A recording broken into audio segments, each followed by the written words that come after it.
Welcome to the Science of Sports Performance, where we discuss the real science of nutrition and exercise, helping you train smarter, fuel better, and perform at your very best. My name is Ben Pressler, and I'm currently an undergraduate student at Brigham Young University, majoring in both nutritional and exercise sciences. I'm pursuing my PhD with the goal of becoming a professor of sports nutrition.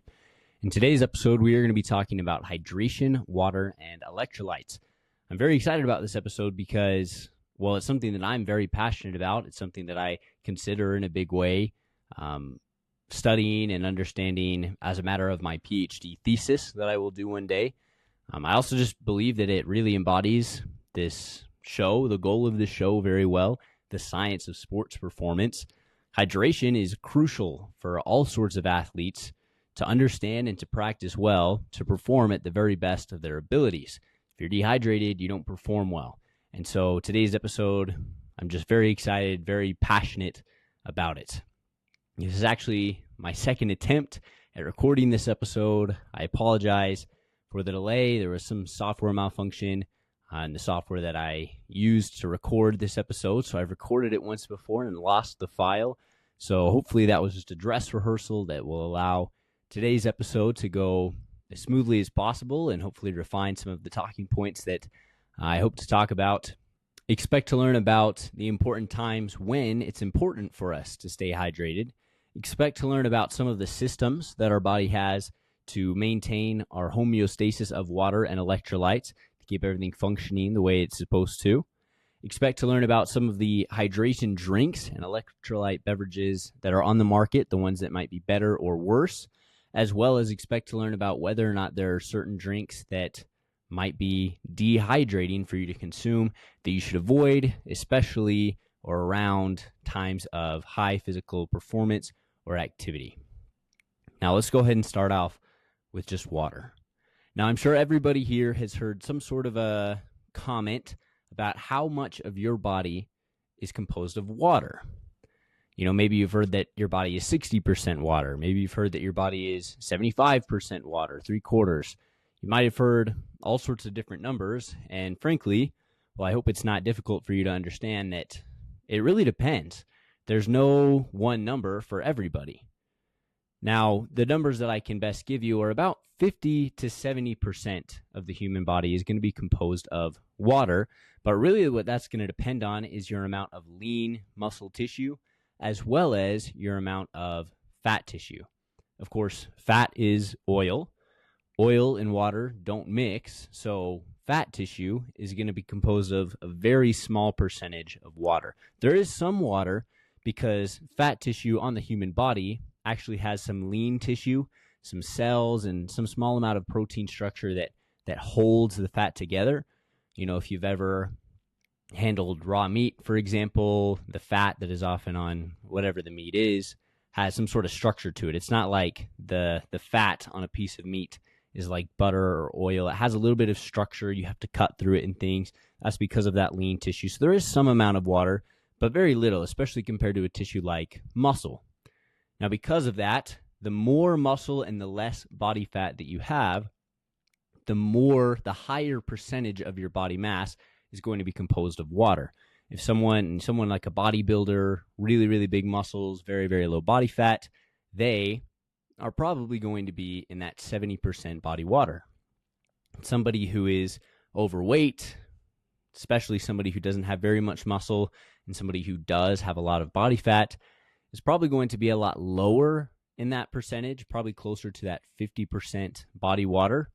But perhaps those aren't the people who really are listening to this podcast, right? So the fact that our body is highly composed of water should be appealing to everyone listening to this. You, all who are listening to this, likely have a higher body water percentage. And because of that, it's important for you to understand how to maintain that, how to help your body maintain it. It does have a lot of systems involved and already in place that take care of that for you. We'll discuss that more later. But now what I'd like to do is explain some of the purposes water does, some of the things it does in your body. Now, some of you know you can only go 3 days without water is a common thing thrown around. Now, that exact number, again, is going to depend on the person. In this case, actually, somebody who has a lower percent body water might actually be able to live a little longer without water. Someone who has more fat mass that they are carrying around. This is a random fact that's just popping into my head, but actually polar bears in the Arctic Circle, it's very hard for them to get water. They can't just eat the snow and the ice because that could lead to hypothermia. They can't drink the salt water. One of their main sources of water is just through the metabolism of fat. We've talked about in previous episodes that fat tissue, when it is broken down for energy, is converted into carbon dioxide and water. And the polar bears, as well as our own human bodies, can actually utilize that water for the sake of hydration. Anyways, that was kind of off on a sidetrack, but an interesting fact, I think. We know that water is important. We know that we can't go very long without it. But what does it do exactly? Well, it's a number of things. Now, the first and probably the most important thing is that it is a transporter. In the lymphatic system of the body, in the blood, the cardiovascular system of the body, as well as in the digestive tract, water is a very important transporter, both of nutrients, food, as well as a transporter of waste. Our cells create waste, our bodies create waste, and that waste needs to be transported out of the body just as much as the nutrients and the good things need to be transported into the cells and into the body. And in that way, water is an important transporter of the waste outside. Water is also responsible for regulating our body temperature. Now, this is a twofold system. The first is that water has a very high specific heat, meaning that it takes a relatively high amount of energy to change the temperature of a certain mass of water. So, since our bodies are composed so much of water, just the fact that we're composed of water makes it more challenging for the environment around us to change the heat of our bodies, which is good and desirable. But also, of course, water is involved in sweating, and sweating is used to maintain our body temperature in hot environments. Water is also very important for our metabolism. Now, metabolism is, you understand, of the breaking down of nutrients for our bodies. There's all sorts of things that we break down in our bodies, even aside from just the nutrients that we eat. In our DNA and our protein structure in our bodies, there's a lot of breakdown and putting back together. Water is used in something called a hydrolysis reaction. Now, hydro, of course, means water, and lysis means to cut or to break or to dissect, however you want to interpret that. So a hydrolysis reaction is a reaction that involves the breaking down of water. Now, an example of that would be when two amino acids break apart from each other. If amino acids are strung together, they make a protein chain or a peptide, depending on the length of it. And when those are broken down into individual amino acids, it's a hydrolysis reaction. And so the water molecule, which is H2O, is broken down into one hydrogen and one hydroxyl group, which is OH. Then that water that is broken down can kind of actually seal off the ends of whatever this molecule is that broke down. There actually are kind of countless examples of these hydrolysis reactions. If you've ever taken, or if you ever do take a biology class, I think you'll become very familiar with that. Now, water is also important for the lubrication of our bodies, of our joints especially, as well as for the production of things like enzymes that our body uses in the digestive system, for the production of our saliva, of mucous membranes, things, the water in our eyes that lubricates our eyes. I don't want to go into too much detail, or it does kind of start to get a little gross, but there's lots of enzymes and bodily fluids that are very, very important that, frankly, some of you might not even be super aware of inside of us. And many, if not probably most or all of them, have water as a huge component. Without water, without staying properly hydrated, all of these systems would kind of start to shut down, and that is why water is so important. Now, especially in the context of an athlete, water is very important, but so are electrolytes. In fact, there are instances where water simply is not enough, and we need electrolytes. Now, when I think of electrolytes, probably what most of you guys think of is salt or sodium. And that's exactly right. That is probably the primary one of the most common and most important. However, there are 5 primary electrolytes in the body. The first one is sodium.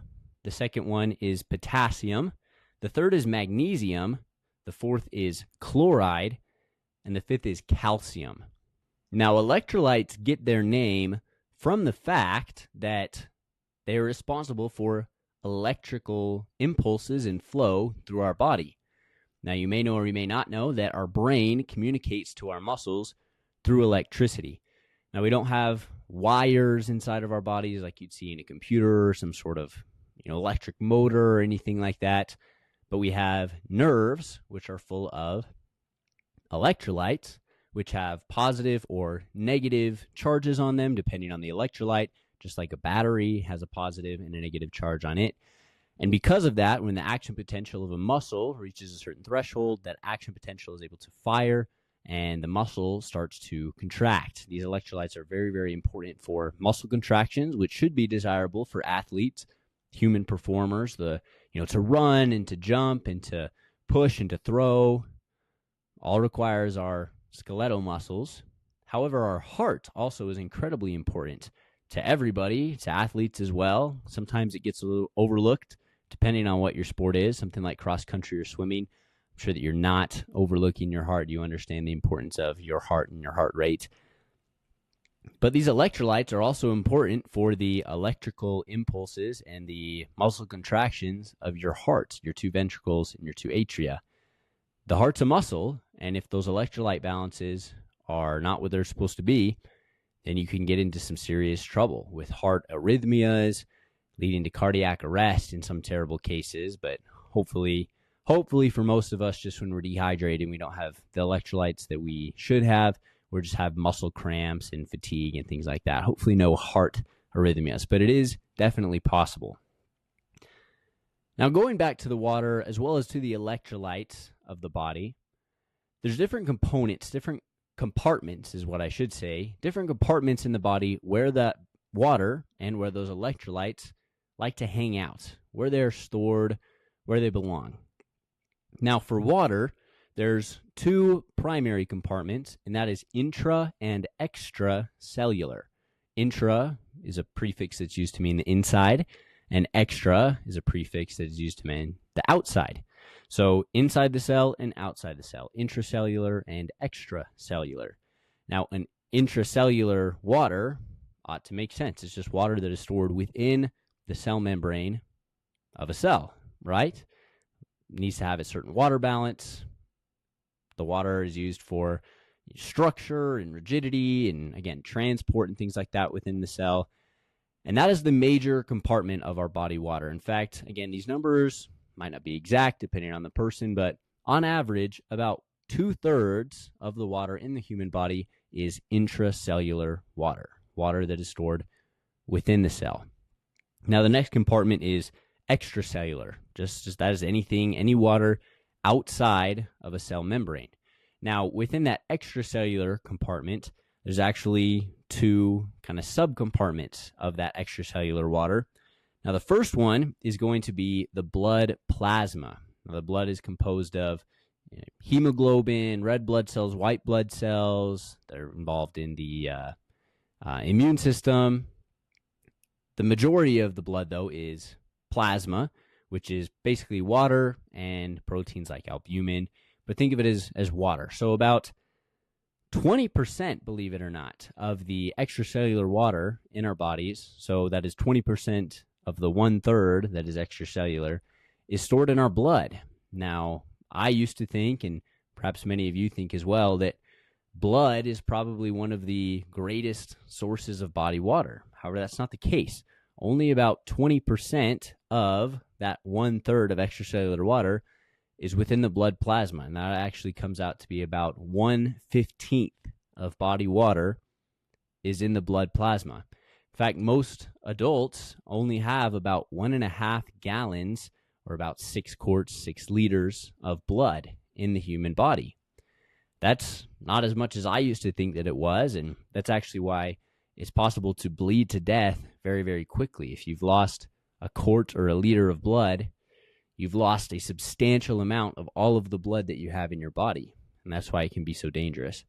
Now, of that 1/3 of the body water that is extracellular, the 80% of that is not in the blood plasma is going to be found in what is called the interstitial space, interstitial fluid. And all that means, it might be kind of gross the way I describe it, but it's not that gross. It's just water in between the cells. There's a little bit of water that hangs out in the empty spaces between cells and under your skin. That's just the way it is. There's interstitial fluid all over the body. The electrolytes of the body also are commonly intracellular or extracellular electrolytes. Now, it's not that it's only going to be one or the other. There is going to be a little bit of each of the electrolytes in all the body compartments. However, they do have primary compartments where they do like to be. Sodium is primarily extracellular, along with chloride, sodium and chloride, so that should be easy to remember. Potassium and magnesium are commonly intracellular electrolytes. And then calcium is actually relatively well split between the two. But again, sodium and chloride are commonly extracellular electrolytes, and potassium and magnesium are commonly intracellular, while calcium is 50-50. There's no preference there with calcium. Now, the regulation of this is very, very important. Again, the water balance and the electrolyte balance of cells is crucial for many, many systems that we've already discussed to this point. And I want to talk about the kidneys, because the kidneys play a crucial role in maintaining this homeostasis of our bodies. Homeostasis means basically just that things like to remain the way they are. Homeostasis means that things are even, things are balanced, and that's the way that the body likes to be. However, the body is a very dynamic system. We're always moving, and we're always consuming, and we're always filtering out waste and all these different things. So things are always changing, which means that our body always needs to be working towards that homeostasis. It's actually very uncommon for our bodies to be in that homeostasis, because as soon as it gets there, the homeostasis is changed to what it needs to be. So it needs to keep working to get towards that point. Anyways, there's the process, the kidneys and our bodies achieving homeostasis and water and electrolytes. Those are very, very complicated processes. And we don't need to get in, to understand this well. We don't need to understand all of it. What I wanted to discuss with you guys is just the process of water homeostasis and sodium homeostasis. Now, the two main processes by which our kidneys maintain homeostasis within our bodies are that of aldosterone and ADH, which stands for antidiuretic hormone.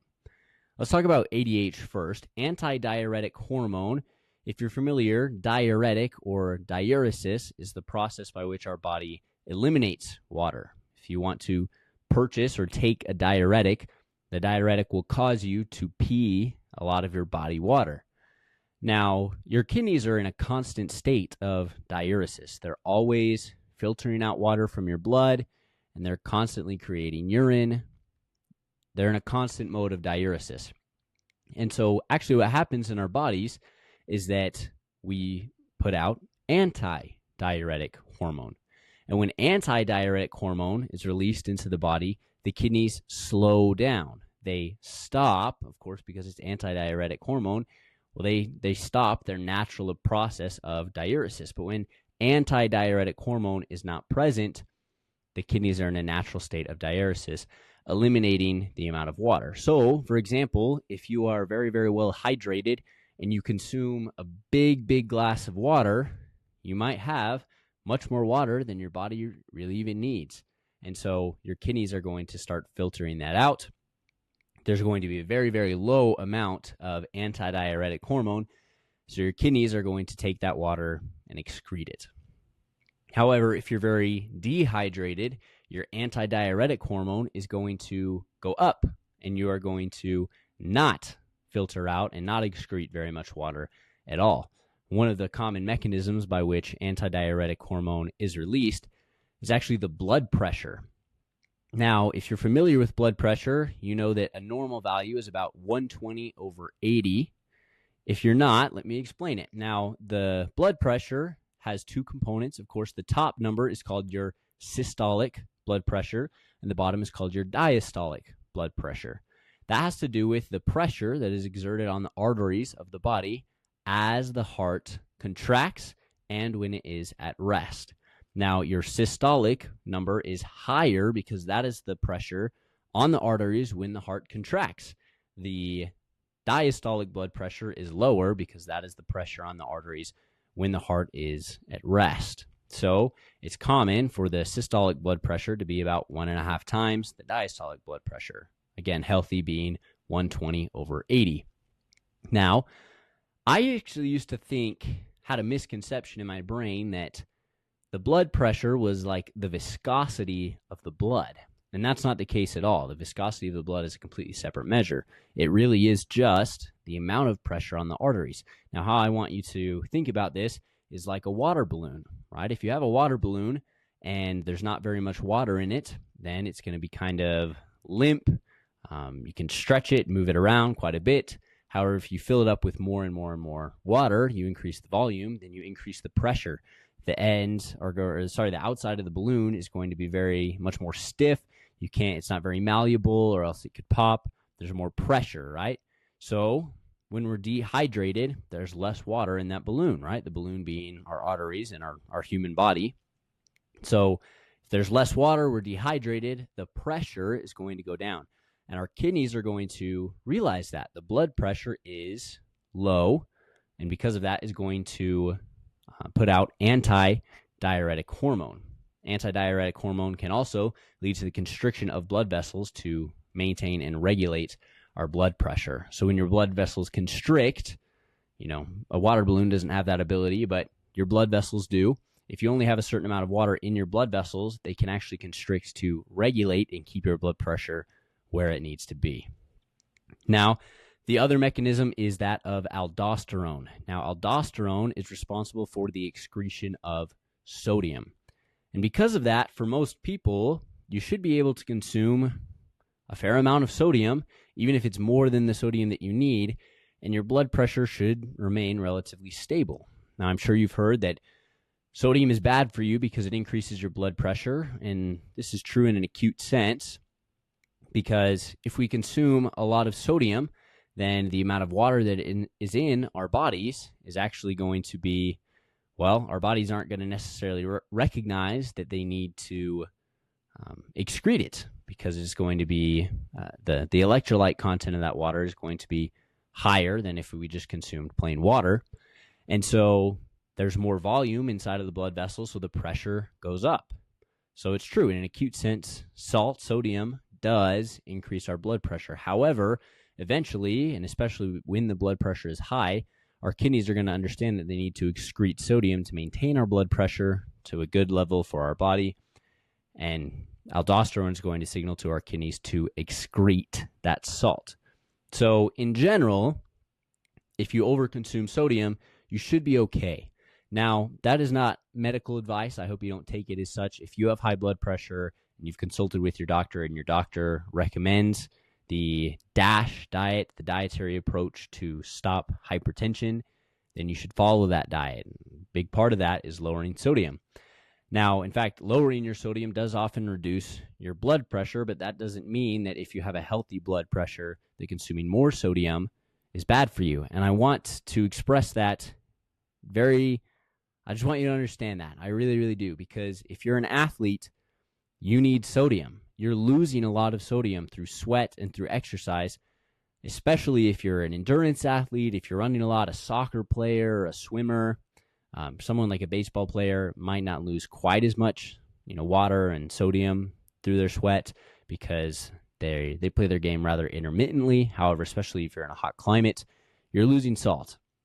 And as an athlete, if you don't have salt, you're going to have cramps, Charlie horses. Your body, your muscles are not going to work as well as they're supposed to. Your power output is going to be weaker. And that is not something that any of the athletes want. All right, so athletes, again, I'm speaking to you. Do not be afraid of sodium. I want you to understand that even if you did consume more sodium than you should, assuming you're healthy, your aldosterone should signal to your kidneys to excrete that salt, and you should be okay. With that out of the way, let's actually go ahead and talk about the serum and the sweat and the electrolyte content that they have. We are going to loop back and talk about some of these mechanisms, the ADH and the aldosterone and the kidneys later. I just want to set that as kind of fundamental information for you to understand at this point. Now, we know that Again, the electrolytes are found in all of the body water. It is found in sweat. It's found in urine. It's found in our blood. And I want to discuss with you what the electrolyte content of these bodily fluids are, just so that we can get a good understanding of how they're used and where they go and when we need to replenish them. So again, sodium, potassium, calcium, magnesium, and chloride are the 5 primary electrolytes, and then the combination of all these 5 electrolytes add up to be known as the osmolality of the substance. Now again, the 2 I'm going to be going over are the serum and the sweat. Now the serum is the blood. Serum is used to mean the blood, and it should be in homeostasis with the cell, right? Because if you're in homeostasis, the blood, of course, is a transporter and a deliverer of nutrients and everything that the cells need. So the serum is a very, very good proxy of understanding of what the body wants its water to be. Then we're going to be talking about the sweat as well, just to understand the differences in those electrolyte contents. Now, the osmolality and the electrolyte contents of these bodily fluids are measured in something called a milliequivalent. It's not a milligram or a gram or anything like that. It's not a unit of weight, but it is a milliequivalent. Now, I don't need you to understand fully what a milliequivalent is, but they're all measured in milliequivalent, so I want you to understand just the ratios and the proportions. Now, milliequivalent actually has to do with the molecular weight of a substance, the atomic mass of these electrolytes. Now, of course, they have a positive and negative charge due to the gain or the loss of an electron. But again, electrons, I shouldn't say again, I haven't ever said this, but electrons, if you know from a chemistry class, have basically a negligible amount of weight. And that's what electrolytes are going to gain or lose to become an electrolyte. They don't lose or gain protons or neutrons. So the mass, despite the charge on the element, is going to be relatively the same. So the milliequivalent has to do with the molecular weight as well as the valence. The valence is the outer layer of electrons. So again, that has to do with how many electrons this element, this electrolyte, has gained or lost. Now, for example, sodium is Na plus because it has lost an electrolyte, which is negatively charged, so now it has a positive charge. And then chloride, to which sodium binds, is Cl minus because it has gained an electron. It had an empty spot in its valence, and it was able to take on that electrolyte that sodium was eager to give up and give away. Magnesium then, for example, actually is Mg2 plus, whereas sodium and chloride discussed just had 1 charge. Magnesium actually has a change in valence of 2 electrons. That's how we calculate milliequivalents. Again, I don't need you to understand it, but for those who are interested, there you go. In the blood, in the serum, again, is what we call it, there are 140 milliequivalents of sodium. In the sweat, there are 70 milliequivalents of sodium. So it's about half the sodium in the sweat as there is in the blood. In the serum, there are 4.5 milliequivalents of potassium, and there are 4.5 milliequivalents of potassium in the sweat as well. That is the same value. There are 2.5 milliequivalents of calcium in the serum, and there's 1.5 milliequivalent of calcium in the sweat. Now, that is a slight decrease, not half like it was for sodium, but a slight decrease in calcium. In the serum, there are 2 milliequivalents of magnesium, whereas there are 3.3 milliequivalents of magnesium in the sweat. So there's more magnesium found in sweat than there is in the serum. And then lastly, there are 110 milliequivalents of chloride in the serum, whereas in the sweat, this can actually be a variable number. It could be between 40 to 90. So it's always going to be a little bit less chloride in the sweat, but it could be just a little bit less, or it could actually be about half. Then the final osmolality, so this is kind of the total of all of these different milliequivalent numbers for all of these different electrolytes. The total osmolality of the serum is going to be about 300 milliequivalents, and the total osmolality of the sweat is going to be about 200. So 2/3 of the osmolality in the sweat as there is in the blood.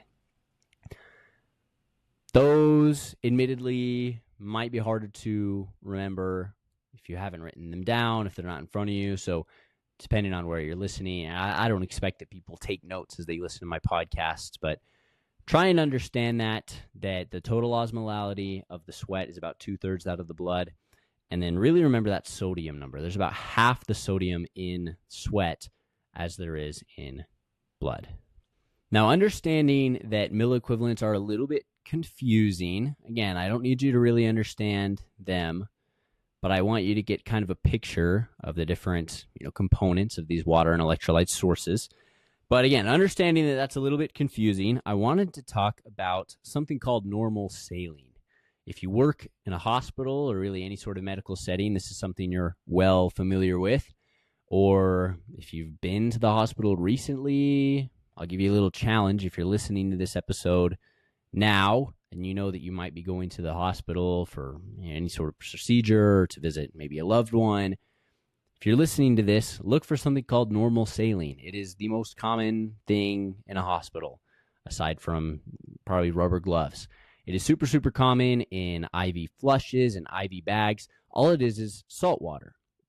Now, the reason I want to bring it up is because it is designed to be the same salt content as the blood serum, right? If you're putting something directly into an IV that is intravenous, directly into somebody's blood flow, you don't want it to be at a different salt concentration than what their body is, or at the very least what their body would like to be. So normal saline has the exact salt concentration that our body likes to have. And what that is if you look on this bag of normal saline, is 0.9%. Now, again, I work as an EMC firefighter, and on the ambulance, we carry this. It's very common for us to try and give normal saline to someone who is dehydrated, perhaps because they are sick, or if somebody, we had a search and rescue episode that we needed to rescue somebody, and they were very dehydrated, they were stuck someplace. It's the fastest way to rehydrate somebody is to give them normal saline. Now, because of that, again, I'm very familiar with it. It's something that I can fact check, but you can also just Google it. Anyways, it is 0.9% NaCl, which is sodium chloride. That's just table salt. That's what our body likes, sodium chloride. 0.9%. Now, what that means, it's commonly found in a 1 liter bag. 1 liter is 1,000 grams. And so that is 9 grams of salt per 1,000 grams of solution. So in a 1 liter bag of normal saline, there's going to be 9 grams of salt. And then there's going to be 991 grams of water for a total of 1,000 grams of solution. Sodium chloride then, because of the atomic mass of both sodium and of chloride, salt is about 40% by weight sodium and about 60% by weight chloride. And so of that 9 grams of total salt found in that 1,000 grams of solution, it's going to be about 3.6 grams of sodium, and then it's going to be about 5.4 grams of chloride. Now, I want you to understand that for this reason. If you were to drink 1 liter of water, you could have up to 3.6 grams of sodium in that water, or 9 grams of salt, and it would be hydrating.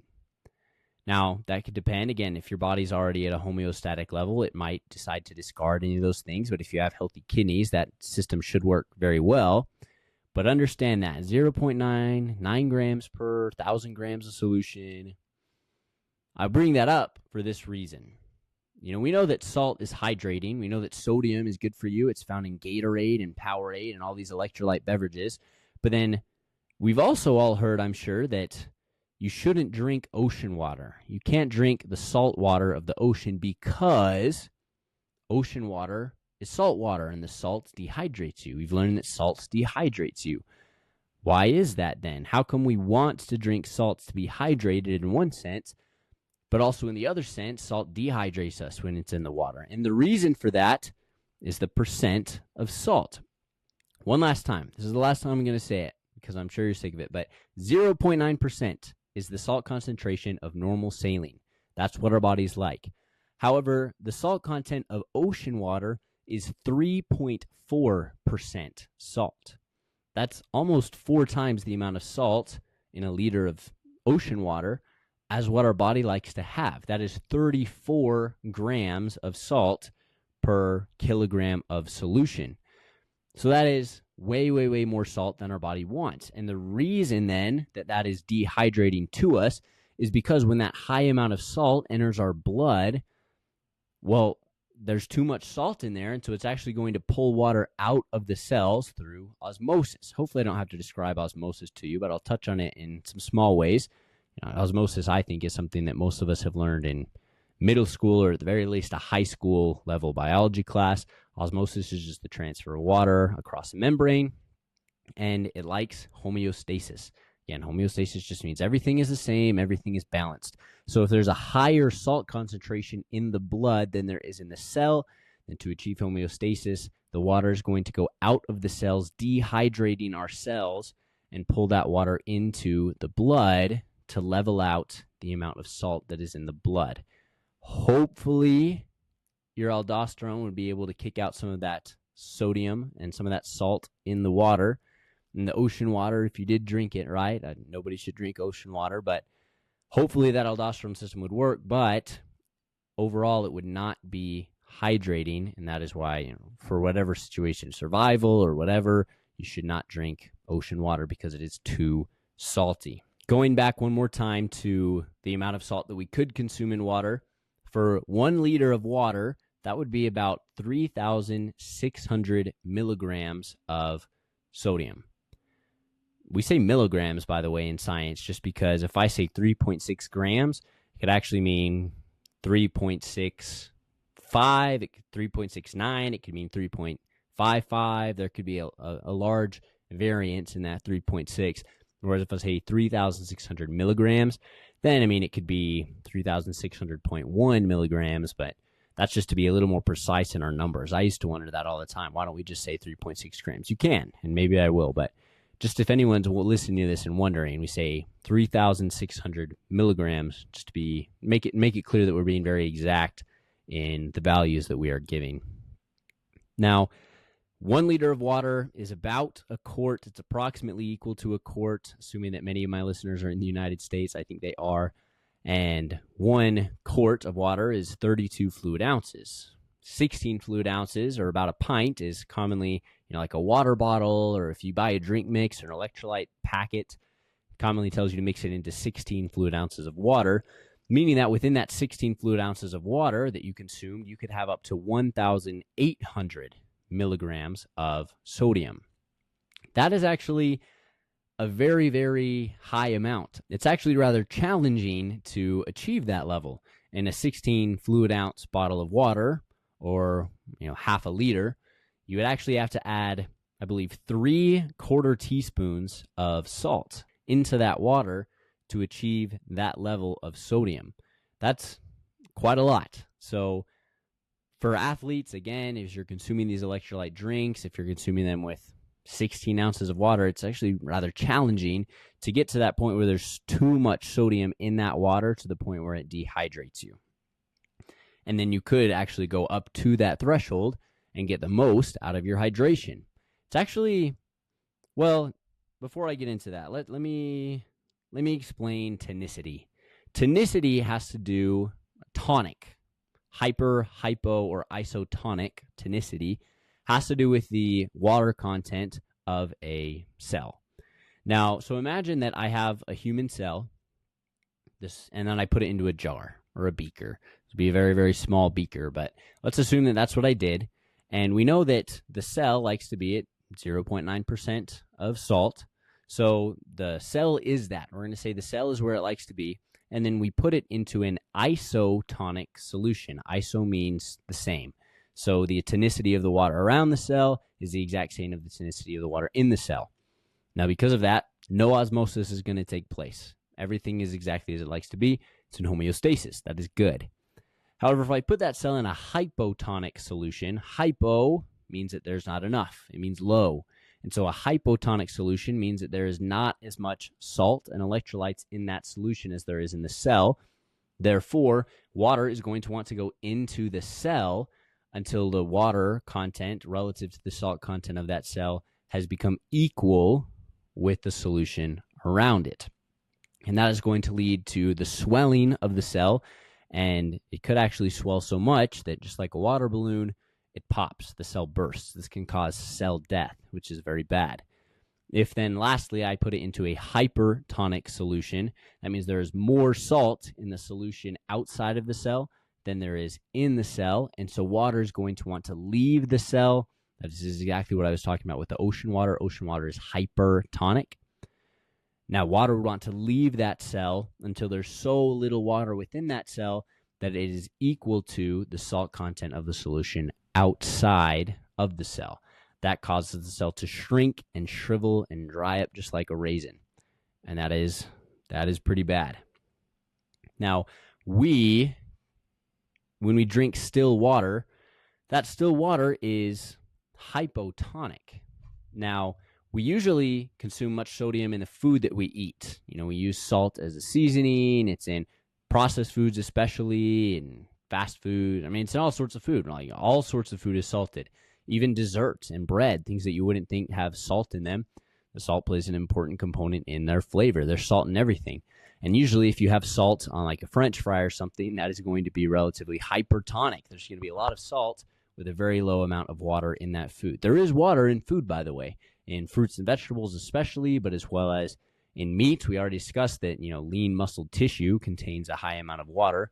It's the same for animals, right? That's why you can get a juicy steak or you could get a dry piece of steak that's not very good. There's water in our food. Most of the time, though, the food, again, the salt relative to that water is going to be hypertonic. And so that's why most of the time it's okay for us just to consume plain drinking water without added electrolytes, because everything's going to, balance out. We say that the RDA for sodium is 2,300 milligrams. Now, what that RDA, or the recommended daily allowance, the reason it was set at that level is to replace the amount of lost sodium. That's why the RDA is set what it is just to replace our losses. And on average, an American adult is going to lose about 2,300 milligrams of sodium each day. Now, the American Heart Association, I believe, actually recommends less. It would be 1,500. The American Heart Association recommends 1,500 milligrams of salt intake a day, but that has to do with, again, hypertension, high blood pressure, trying to lower that high blood pressure. So for most people, you can think 2,300, but again, for athletes, you're going to need more. Athletes and people who are training and moving and running and lifting weights and being outside in a hot climate, you are going to lose more sodium than the average American adult. So you can consume more sodium. You need to consume the amount of sodium in a day that you lost in a day. That's the goal. So if you're sweating a lot, you need to consume more sodium. Now, all of that, I apologize, was a very long buildup for me to tell this example of oftentimes when people complete a marathon, the very end of their marathon, 26.2 miles, you can imagine obviously that they have sweat a lot. They have lost a lot of water. They've been very, very physically active for hours on end. 4 or 5 hours is very common for a marathon, but even if you're very, very fast, it's going to be probably about 3 hours. The fastest marathon is like 2 hours. So you've been very, very physically active for hours on end. It's worse if the climate is hot. You would think that this person would be very dehydrated, right? However, oftentimes we will look at somebody who has just completed a marathon and they will appear overhydrated, meaning that their cells have swelled up as if they were placed into a hypotonic solution, which is weird. That's not what we'd expect to see when somebody finishes a marathon. Now, the reason for that is because many people during a marathon just consume plain water. They've lost a lot of salt and they've only replenished it with plain water. And so they're consuming this hypotonic beverage and they're not replacing their electrolyte losses. And so there's a very small amount of water in their blood, but there's a very high amount of water in their body cells. So this can lead to a ton of terrible, terrible outcomes. It can actually lead to something called rhabdomyolysis, which is the rapid breakdown of muscle cells. The breakdown of muscle cells, rhabdomyolysis, is common when you're doing a bout of physical activity that is more than what you've trained for.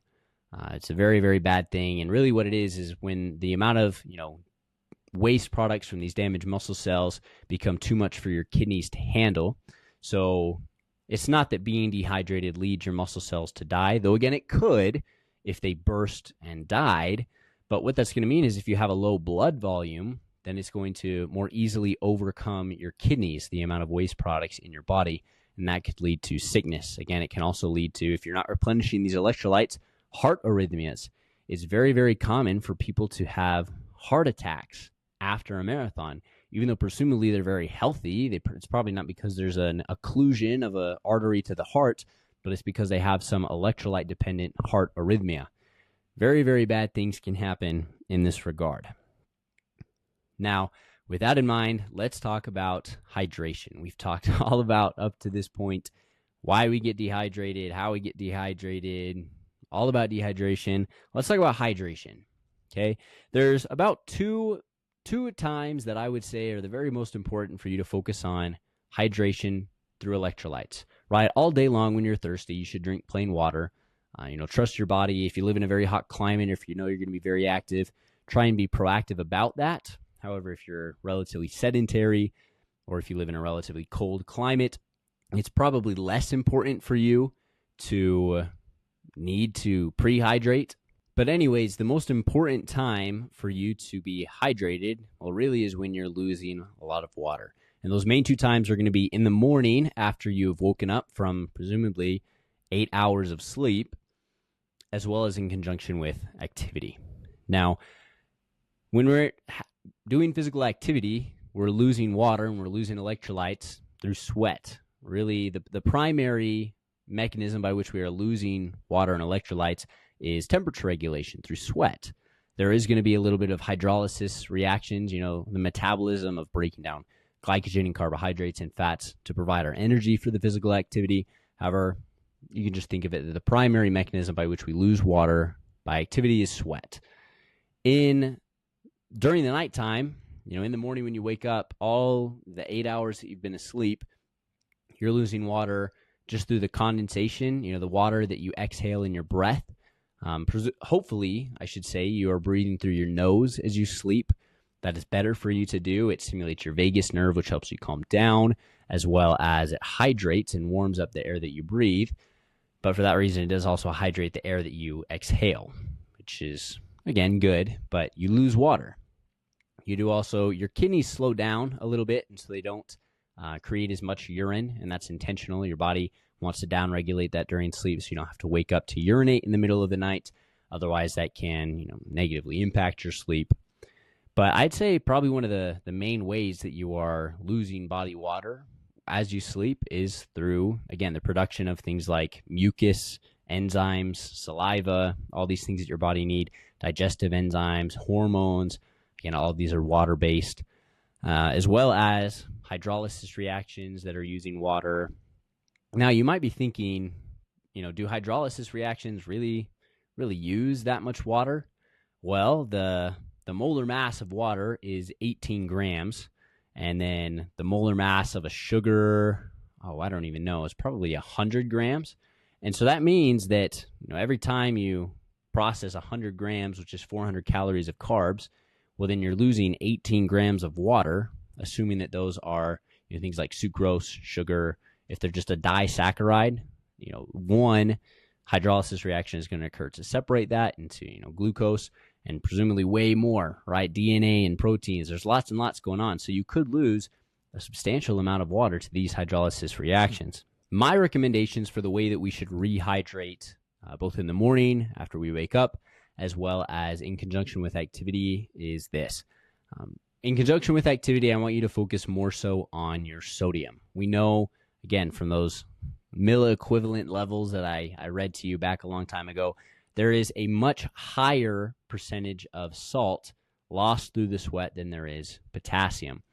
Now, potassium, the RDA, I believe, is 4,700 milligrams. And I'd say on average, it's underconsumed. Most people need to consume more potassium than they do. You can get it from, of course, like fruits and vegetables and things.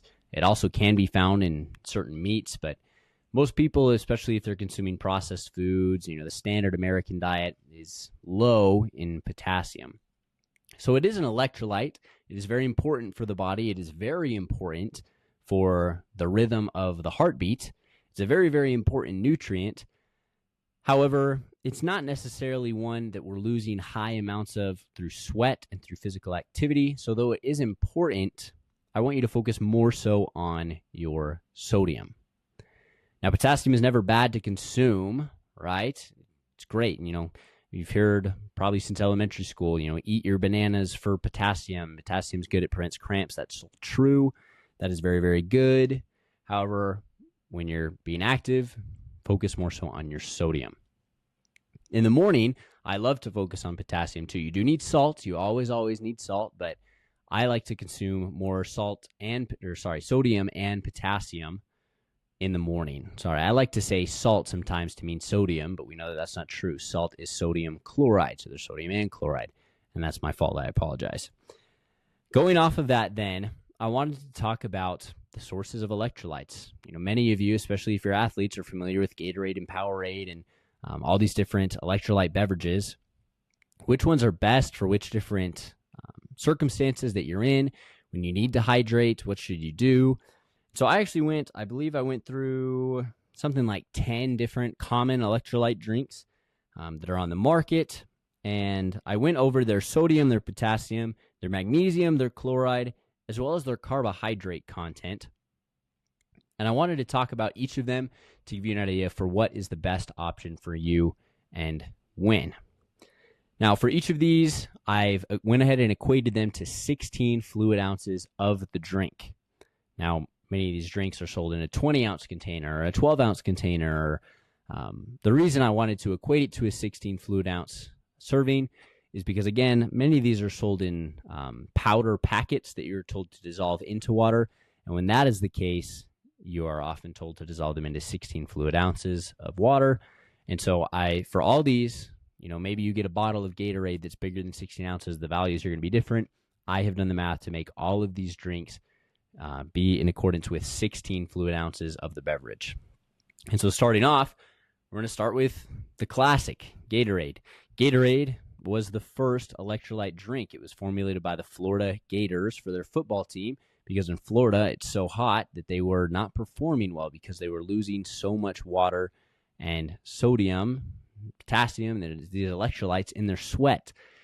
Football will make you sweat already, no matter where you live, but when you live in Florida, it's going to be even worse. So Gatorade is kind of the number one contender. However, I hate to say that it's actually not as impressive as I'd like it to be. The electrolyte content of Gatorade, I think, is low enough that I would recommend other drinks to athletes who are serious about their hydration and their electrolyte consumption. Anyways, going into it, Gatorade has 216 milligrams of sodium. It has 64 milligrams of potassium. It does not have any magnesium.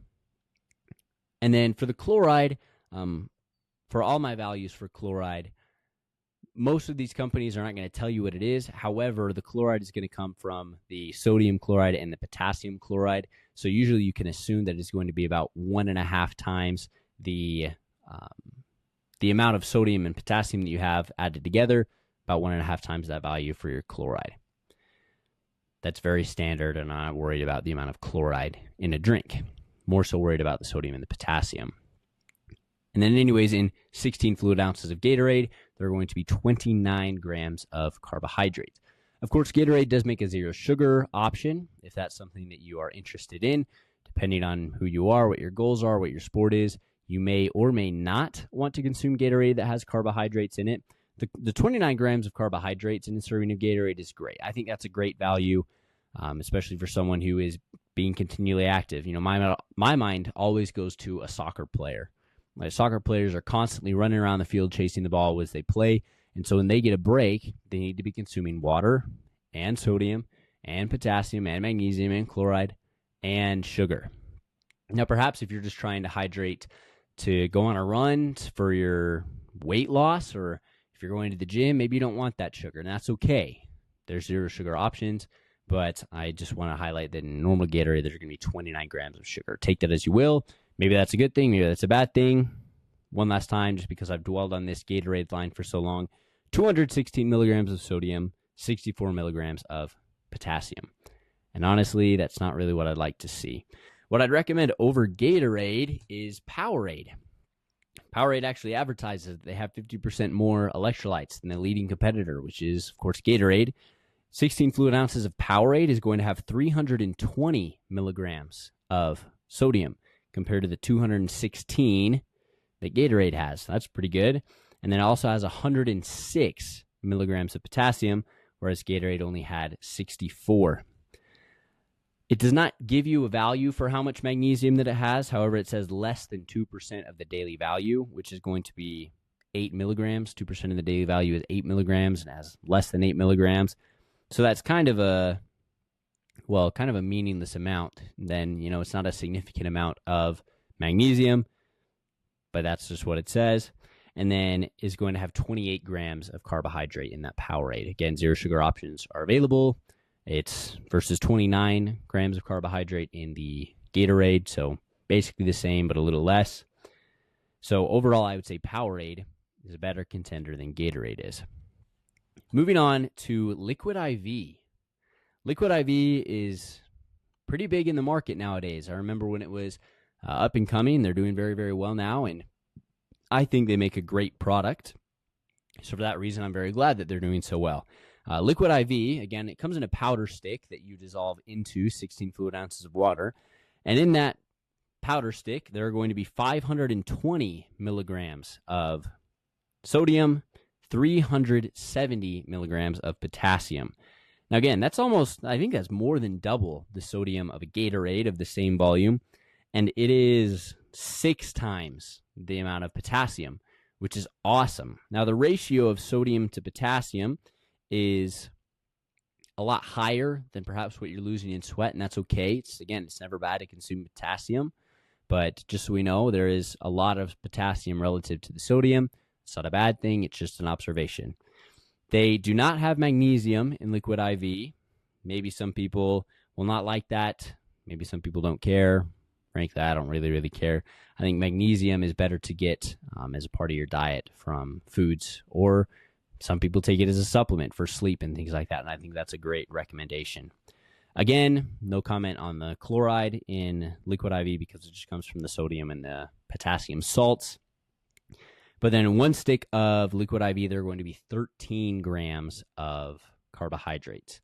Now, Liquid IV, I know, does also put out a zero sugar alternative. I think it's a lower sugar alternative for Liquid IV. There's still going to be some calories in that Liquid IV.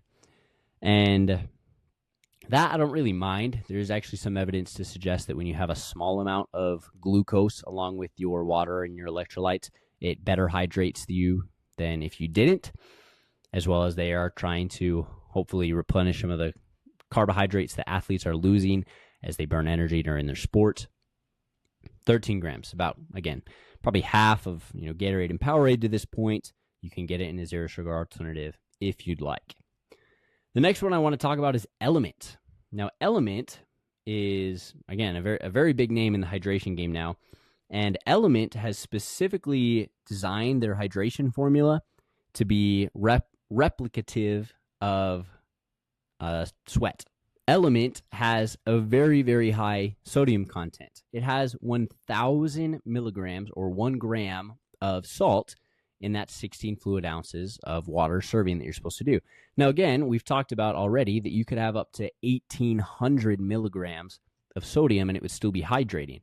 So that 1,000 milligrams of sodium, though it is a lot, is hydrating, and it is good. And especially as you are losing salt through your sweat, that is very, very good. Now, we know from the milliequivalent table that I read to you earlier that there's about half the amount of salt in sweat, about half the amount of sodium in sweat as there is in your serum.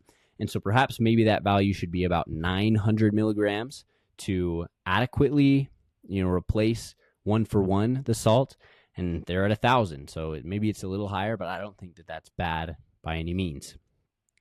Element has 200 milligrams of potassium, so that's about half of the value of the liquid IV. But again, they formulated it exactly off of sweat, so it's 1/5 of the level of potassium as there is sodium, which is, again, much more indicative of the level of sweat that we lose. And then Element has 60 milligrams of magnesium, no mention of chloride once again. And Element is sugar-free, I believe always. It's always sugar-free. It has nothing but electrolytes and the flavors. And for that, it's an option that I really, really love. I enjoy Element, and I know many people that also do for the zero sugar aspect. I think it's very, very common for people who are just trying to be fit, maintain their body weight, watch what they eat. Again, just kind of stay lean and have a healthy body weight. You don't want to consume excess sugar and excess calories. And so you don't want the sugar in your electrolyte drinks. That's actually the case for me. I prefer the zero sugar versions of all these drinks. And then I prefer to have, if I want carbs to replenish them, or to have some carbs before I go to a workout or a run or whatever, I'd rather get it from a Rice Krispie treat than from a Gatorade where I could just have the zero sugar alternative, right? Right? I mean, to me, I'd rather have the zero sugar Gatorade and a Rice Krispie treat than just the Gatorade if I was going to have the Gatorade anyway. But anyways, to each their own, and that is okay. What I want to go into now is Prime. That is the hydration beverage sold by Logan Paul. We should all be very familiar with it. They actually, they kind of advertise that they have so much more electrolytes than, all these other leading brands. And that is true. Now, in a Prime, you have 10 milligrams of sodium, 700 milligrams of potassium. Now, because they're both electrolytes, you can truthfully say that Prime has much more total electrolyte content than like Gatorade does. That's completely true. However, it's all potassium. Prime is a potassium drink. There's no sodium in it. There is, obviously, but compared to the 216 milligrams of sodium in Gatorade, compare that to the 10 milligrams of sodium in Prime. It's a tasty drink. I've had Prime. I like Prime. Again, potassium is a very underconsumed nutrient on average, I would say. And so there's actually been lots of stories of people who, love Prime because, maybe their kid tried it and they had some, health issues. They didn't have lots of energy or whatever, and now they're doing really, really well. Probably that means that the kid was under-consuming potassium. They were hypokalemic. That is the fancy scientific word for not having enough potassium in your body, hypokalemia. And so that can be a great option, right? Especially if your kid struggles to eat the fruits and the vegetables that they need to get that high potassium level. Prime is a great option. It really is, and I hope everybody understands that. However, I also hope everybody understands that in conjunction with physical activity, Prime is not a good idea. Again, it could lead to hyponatremia. That's the science word for low sodium. And hyponatremia is very, very bad, especially as you lose so much sodium in your sweat through physical activity. You do not want to become hyponatremic, or it can throw off the tonicity and the homeostasis that your body is hoping to achieve. You could put salt into Prime, but unless you're doing that, Prime is good, but not around physical activity. Just to continue on, Prime does have 124 milligrams of magnesium, which is also good. Magnesium is also, I would say, on average, underconsumed. And so for that reason, Prime could be a good drink for both your potassium and your magnesium. No mention of chloride. And then there are 6 grams of carbohydrates in 16 fluid ounces of Prime. These next ones are actually they share a theme for a little while. And that theme is many people assume them to be a very, very good hydration beverage because of the electrolyte content. However, it matters what those electrolytes are, and they need to be sodium to be really hydrating. They can't just be potassium. Potassium is great, but that doesn't make it especially hydrating just because there is potassium. The next one that I wanted to talk about was Body Armor. Now, Body Armor sounds great. If you're an athlete, I would want a drink that armors my body against, injury and whatever it might be. That sounds like a great drink choice. Body Armor, again, to sell full sugar and zero sugar drinks. I believe the full sugar one has 25 grams of carbohydrate, so about 100 calories per that 16 fluid ounces. However, the Body Armor, again, following the same theme, has 36 milligrams of sodium, which is very, very low. Has about 680 milligrams of potassium, which is very high. That's a great value. I think that's about double what Liquid IV has. It's a great source of potassium. They're fruit-based drinks, but that ratio is crazy. I think it's close to 20 times the amount of potassium as there is sodium. Prime had 70 times the amount of potassium as they did sodium. And so for that reason, again, everything I said with Prime, it's a good drink, not in conjunction with activity. Body Armor has 75 milligrams of magnesium, and then, as I mentioned, 25 grams of carbohydrates. Lastly on this vein is coconut water. This is another example, something that people believe to be very hydrating. My wife and I actually were at Costco a little while ago, and she sometimes gets to suffer the brunt of my annoyance of people who spread misinformation. And I like to think that many people don't know that they're spreading misinformation and it's harmless. But the fact of the matter is I still sometimes get annoyed. Anyways, at Costco one time, we all know Costco gives out samples, but there was a third-party company in the store giving out samples. So just the same way you'd get a sample at Costco, but it wasn't from Costco itself. This guy promoting coconut water. He works for this coconut water company. And I overheard him sharing a sample with somebody, and he said, yeah, it's great because it has so many electrolytes. It's super hydrating, but it doesn't have like any sodium in it, and so it's good for your blood pressure. And that was just full of, it's not a comment that I would make at all, right? It does have a high electrolyte content. Sodium could be good to limit for those who have spoken with their doctor about so doing because they have hypertension.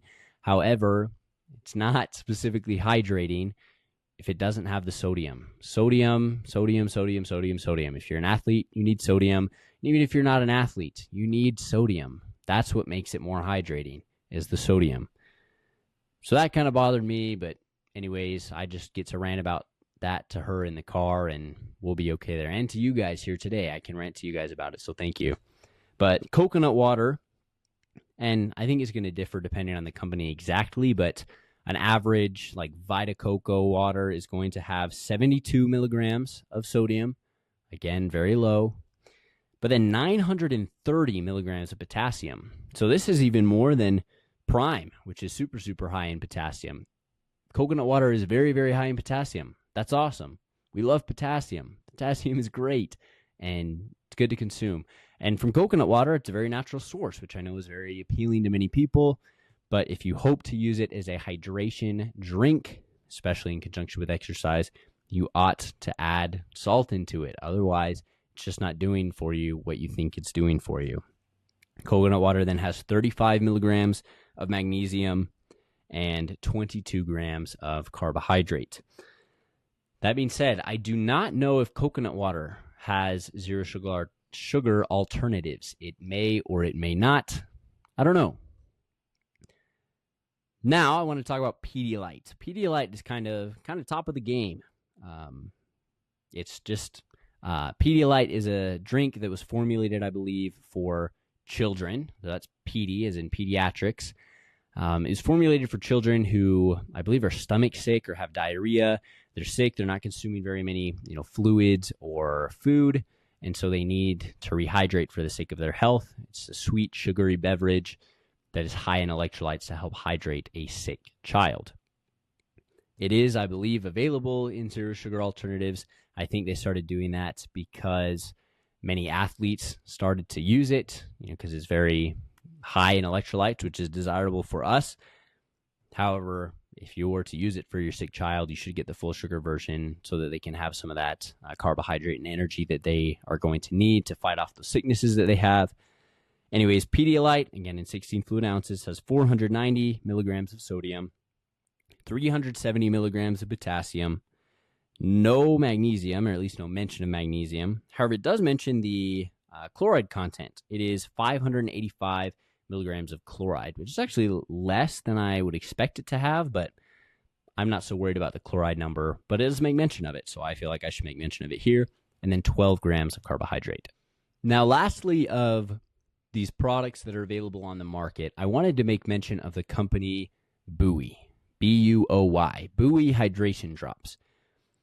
Buoy Hydration Drops, I have to admit, kind of has left a bad aftertaste in my mouth, the way that they market. Buoy Hydration Drops were formulated and marketed. They are marketed towards people who have chronic diseases, such as POTS. POTS is postural orthostatic tachycardia syndrome. And so basically what that means is that as you stand up and sit down, tachycardia means a fast heart rate. Basically, it can lead to your blood pressure dropping and you passing out, you losing consciousness and passing out. It's a serious illness, and commonly an intervention for people with POTS to do is to just stay very, very well hydrated with water and electrolytes. And so Buoy has created these hydration drops, and kind of their appeal of them is that they're unflavored, so you can add them into anything you want. You can add them into your morning coffee. You can just add them into your water bottle as you go around your day or whatever, a smoothie. You can add it into anything, and that's great. They also market towards people with these chronic diseases, which, I mean, if they're made with those people in mind, that's great. However, the reason it's left kind of a bad taste in my mouth is because of all these, electrolyte beverages, the most expensive components of them are the flavorings, the sweeteners, whatever makes it this, strawberry watermelon flavored drink or whatever, and then the magnesium. The two most expensive components are the flavorings and the magnesium. The sodium and the potassium are very, very cheap, and certainly water is very cheap.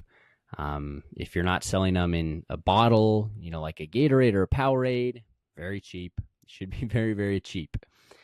Now, I looked into Buoy and wanted to see, kind of about how much it costs to get Buoy hydration drops and how much electrolytes are in them. And what I've come out to see is that what they recommend is, I think they sell them in like an 80 serving packet, but then a recommended serving is actually what they call 5 servings. So anyways, that's a little weird to me. Or 1 squeeze, I think. The recommended serving is 5 squeezes. And within that 5 squeezes is 250 milligrams of sodium, which is a little higher than Gatorade, but still much less than Powerade. And then it would be 50 milligrams of potassium, which is less than Gatorade, which I've already said is kind of low and kind of bad. So again, in this 5 squeezes recommended serving, it's 250 milligrams of sodium and 50 milligrams of potassium. Then there is a little bit of magnesium, but it's 0.5 milligrams, which is functionally nothing. There's no sugar, of course, and there's 400 milligrams of chloride, which again is not necessarily super high either. The thing that really gets me, though, is that this 5 squeeze serving is $1.60. There's functionally no magnesium. There's no flavoring. I feel like they're just charging $1.60 for this serving of salt because it's considered like a medical treatment, and they can kind of get away with that. All it is salt water. That's it. It's just salt water, and they're charging a lot for it. There's no flavoring. There's not really any magnesium. The amount of sodium and potassium aren't even impressive to me. And I think of all of these, it's the most expensive option. I know like an Element and a Liquid IV, many people find them to be a little expensive, but still they're about $1 a piece, not $1.60. And they have double to quadruple the amount of electrolytes in them. As well as, I know that when Buoy makes their commercials, I've seen Buoy commercials and Buoy ads on Instagram and Facebook and YouTube. Usually what they do is they open a Liquid IV stick and they start coughing at the powder, as if the fact that it's a powder makes it bad, and the fact that you cough when you inhale powder into your nose means it's a bad product, and I don't appreciate that. And well, I don't mean to slander Bowie. I don't mean to make them look bad. You can see I'm hesitant as I even say this, but I guess I just want to leave it at that. I would not recommend Bowie, and I'm not very fond of their marketing tactics, and they're very expensive for what you're getting. And for that, I don't really recommend it. You would be better off just buying store-bought Gatorades or Powerades especially. It would be way cheaper and way more electrolytes to drink nothing but store-bought bottles of Powerade than to get Bowie. And for that, I just leave that decision up to you. But the last one that I do want to talk about is my homemade electrolyte drink mix. You can go ahead and copy this, what I do, just exactly as I do it. But usually what I'll do is, just like I said, I make my own. It's very, very cheap to do so because the most expensive thing is the flavoring and the magnesium. I don't add any magnesium into mine. I'll go ahead and get that out of the way. But what I do is I take 16 ounces of water, and then I add a Crystal Light drink mix, pink lemonade or whatever. Pink lemonade is probably my favorite flavor, but that's the flavor packet. And really, when you add a flavor packet to this, you don't taste the salt. I mean, you taste the salt, sorry, but like not in a bad, gross way. Like it really is good. It just tastes like a Gatorade or Powerade or an electrolyte drink. And so it's very, very good. So 16 fluid ounces of water, and then I add a Crystal Light flavor mix, and then I add 2 quarter teaspoons of table salt and 1 quarter teaspoon of potassium salt. It should be widely available at like Walmart and stuff. Potassium salt is.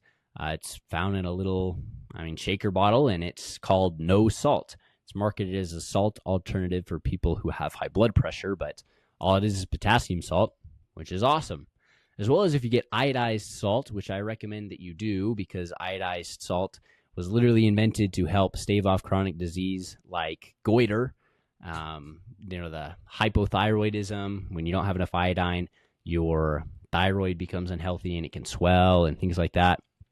Sodium iodide is added into the iodized table salt.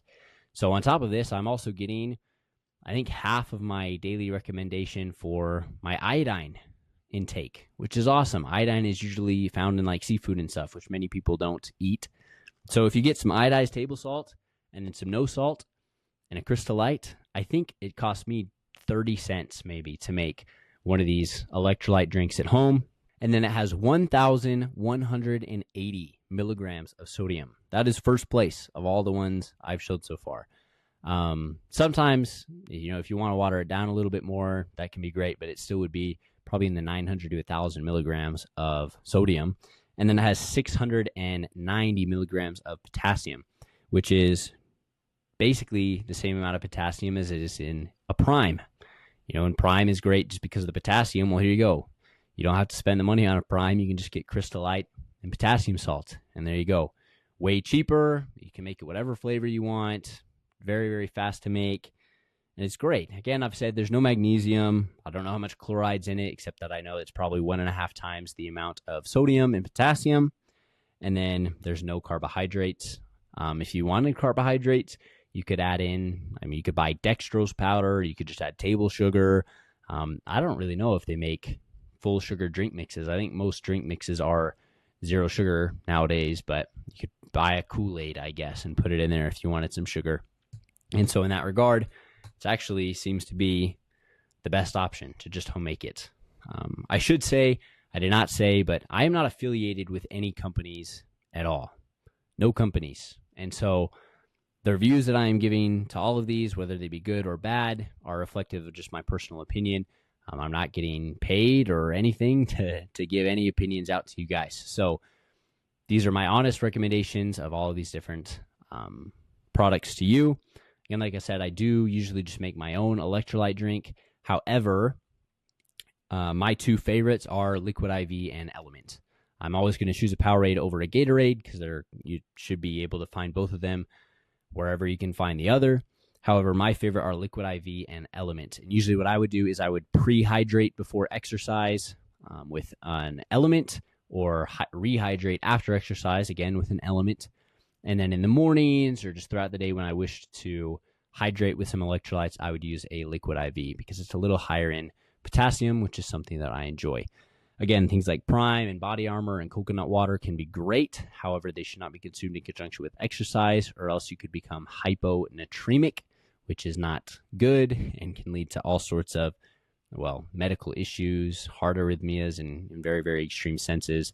But again, hopefully that is not very applicable to us. Hopefully you just get muscle cramps and things like that. Now, the last thing that I wanted to do to wrap up today's episode is talk about some myths surrounding dehydration. Now, what I mean by that is, it's probably common for you to have heard something like soda is not hydrating for you at all. Even if it's diet soda is not good for you. It's not hydrating at all. And if you drink a soda, you need to have probably twice the volume of the soda that you drink in plain water just to rehydrate yourself. That's something I heard in elementary school all the time. And maybe it was just a scare tactic to get you to not drink sugary sodas, but I'm sure everyone has kind of heard things like that throughout their lifetime.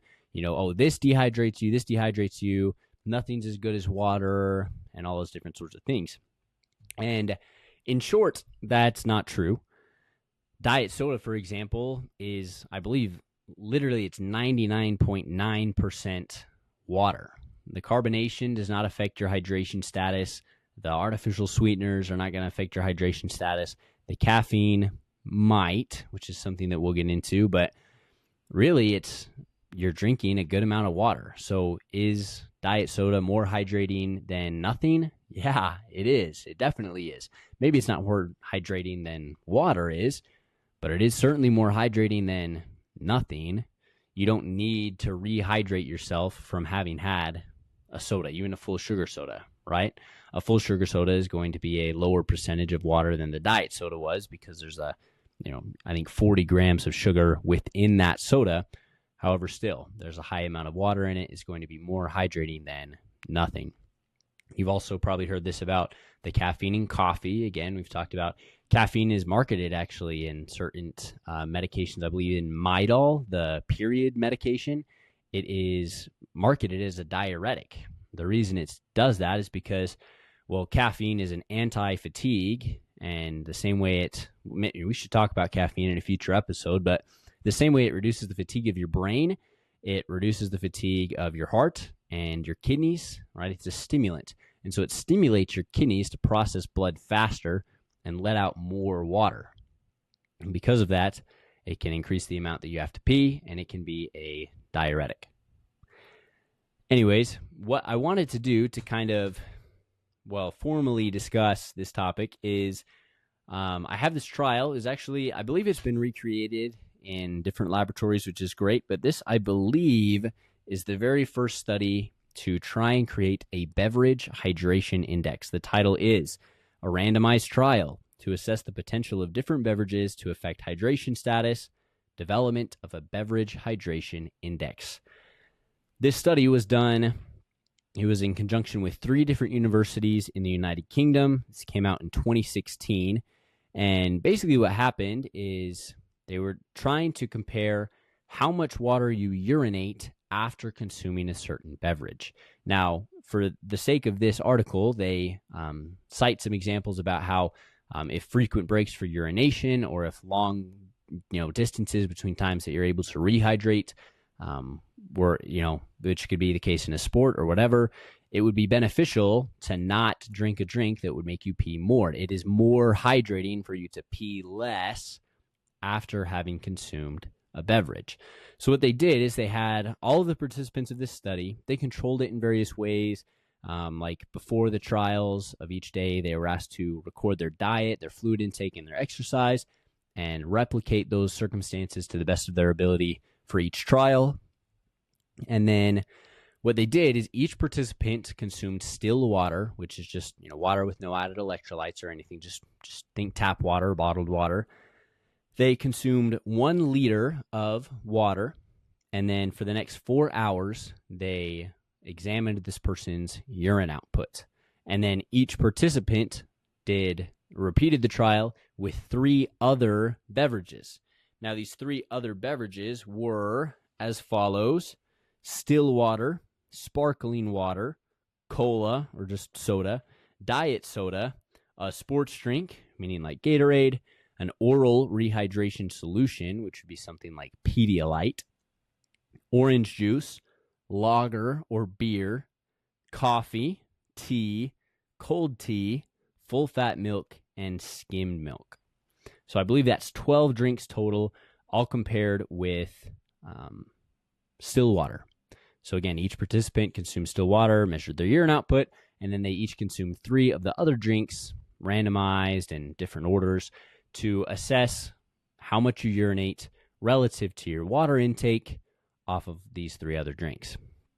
Well, the ideas behind why you might pee different amounts for all these different drinks, again, caffeine in the coffee and in the tea, as well as in the cola and the diet cola, assuming that these were genuinely colas that had caffeine in them, well, that could promote diuresis. The carbohydrates in some of these drinks might, merit the need for water to be used in the metabolism of these carbohydrates and things like that. The beer, in which contains alcohol, might cause your body to just react in a different way, to start processing this alcohol in the liver. And they just wanted to see how all of these different drinks affected the hydration status. And what they found, actually, I'd like to show you this graph if I could. I should probably post this again for those who do not listen on YouTube, but listen on Apple or Spotify or wherever. I do thank you for that, but this is the graph right here that we're looking at. Now, what they did for this study is that they set whatever the urine output was relative to how the 1 liter of water that you consumed, whatever that urine output level was set at 1.0. That was going to be the control beverage hydration index number. So if you output more urine, the hydration index would be worse. And if you put out less urine, then the hydration index would be higher. So that hydration index is the amount of fluid that you intook relative to the amount that you expelled. And then they set that number as 1. And then if it was less, then it'd be higher. And if it was more, then it'd be less. So again, it is good to pee less. It is more hydrating for you to pee less. And what they saw was there was some variation in these different levels. The lowest one that we saw, the least hydrating substance, was coffee. However, it didn't even actually merit a statistic significant value. So, though, you can tell just looking at it that coffee, it's a liter of coffee, which is quite an amount. That's probably a lot of caffeine. It was less hydrating than water. It was the least hydrating of all the drinks. However, it wasn't even statistically significant. And so we can't technically even say that it was less hydrating than water with, a very high amount of certainty. However, we did see statistically significant that the ones that were more hydrating than water were the oral rehydration solution, orange juice, believe it or not, and then both the milks, both full-fat milk and skim milk, which is impressive and kind of surprising results as I read this, and perhaps surprising to you as I read it to you. But that just kind of goes to show that, well, there really is no such thing as a dehydrating drink, right? All of these hydrated you, and we know that coffee hydrated you perhaps less than water, per the 1 liter. However, it still hydrated you. Nothing dehydrates you. No liquid that you could consume is going to make you less hydrated. That's only going to be done through like chips and pretzels and salty snacks, where that salt is then hypertonic and drains you of your water. However, we know that certain, these compounds in these drinks, caffeine, I think especially, are going to be, perhaps promote diuresis and are not going to be very viable. Now, again, a limitation of this study is that all it looked at was urine. Now, perhaps something like the orange juice or whatever that's very high in sugar, the cola is very high in sugar.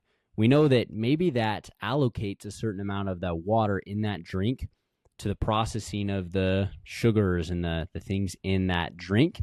And so maybe not all of the water that you're consuming is able to be used in the way that your body would hope to, because it is involved and wrapped up in other ways.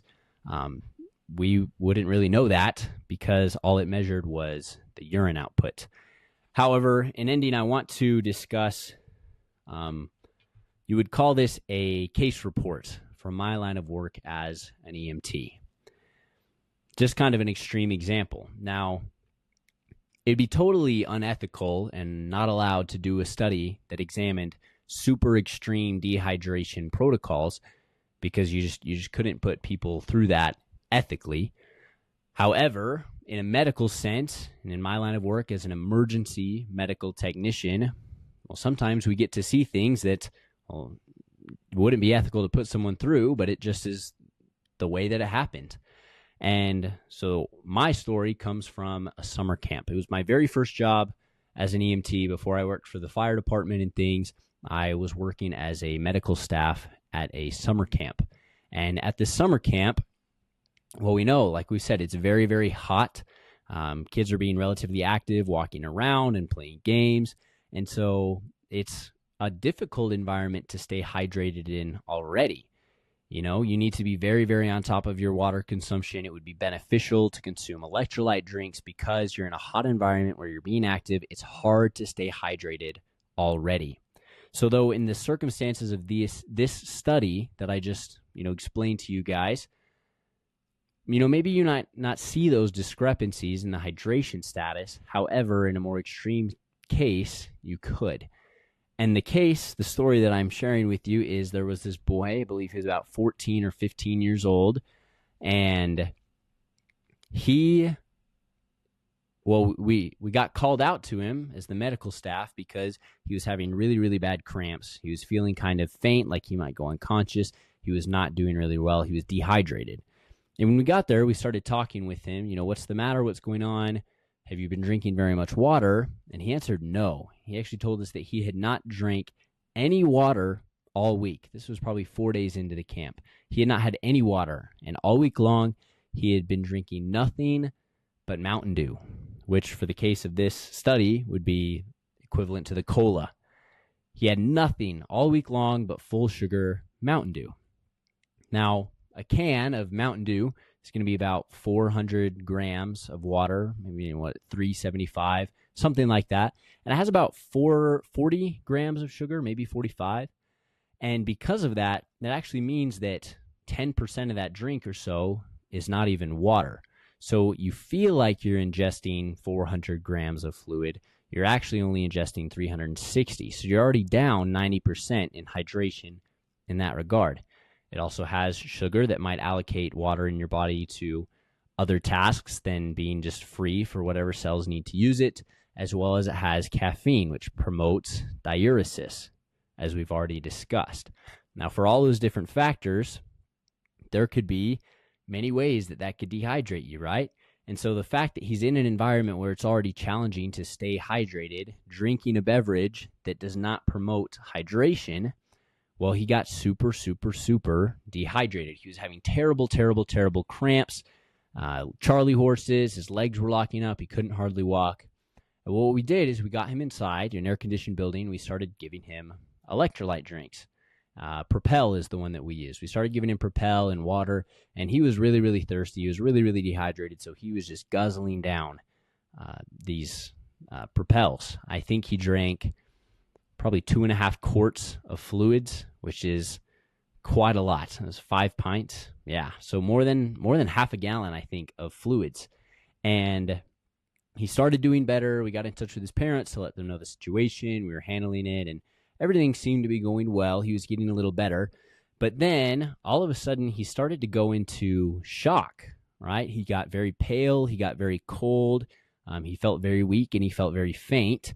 And of course, when somebody starts going into shock, it's a scary thing and could be potentially life-threatening.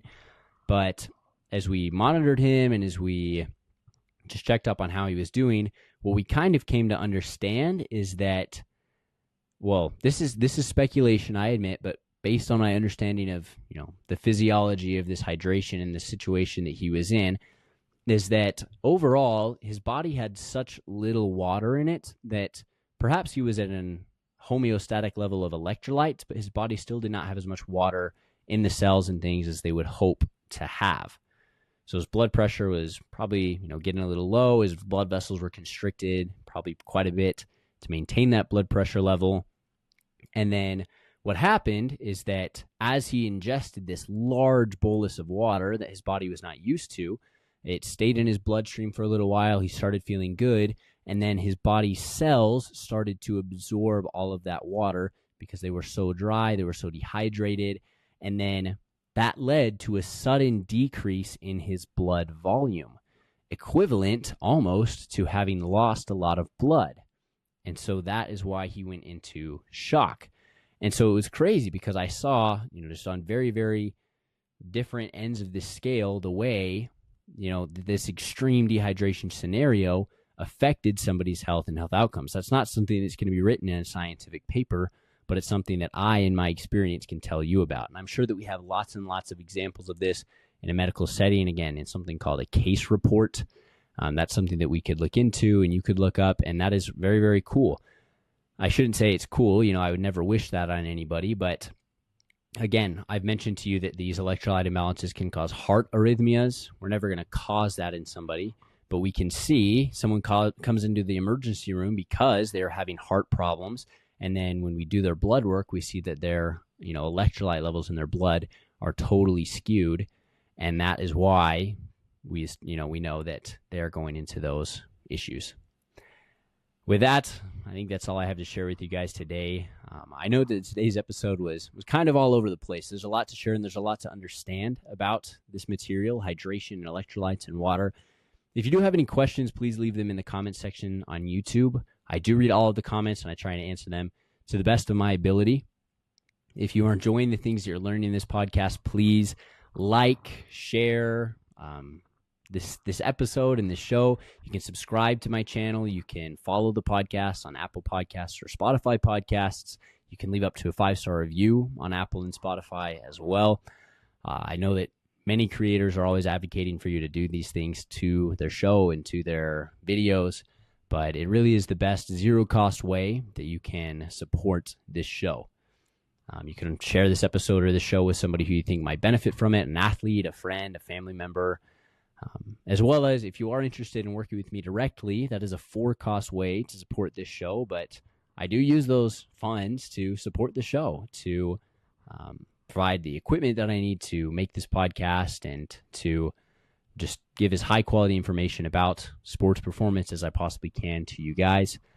I do really appreciate any zero-cost or for-cost ways that you would support this podcast. I thank you for joining in.